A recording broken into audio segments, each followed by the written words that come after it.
Dire que le temps est du côté des Iraniens, c'est tout simplement parce qu'on ne connaît pas ce qui se passe en Iran, ce qui est tout à fait normal.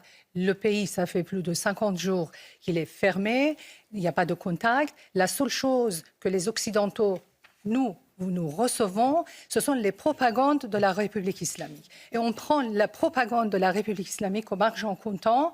On pense que tout se passe bien dans ce pays. Le temps est de leur côté. Ils sont en train de se ravitailler et il n'y a aucun problème. Alors que les éléments les plus importants leur échappent. C'est que la vie en Iran, c'est complètement paralysé.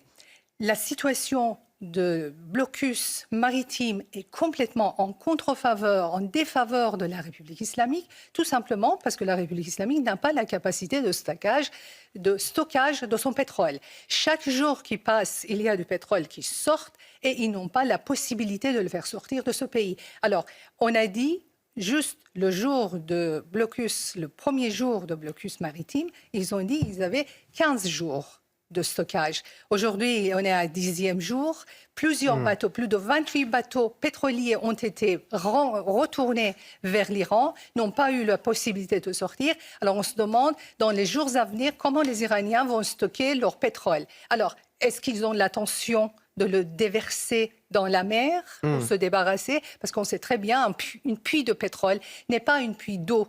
Et on ne peut pas fermer la puits de pétrole quand on le souhaite et l'ouvrir quand on le souhaite. La guerre au Moyen-Orient.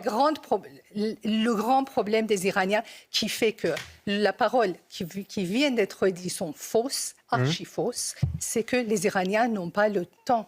Le blocus maritime les étouffe. Et ils n'ont pas la possibilité de stocker leur pétrole. La guerre au Moyen-Orient et les négociations qui se jouent aussi entre Israël et le Liban.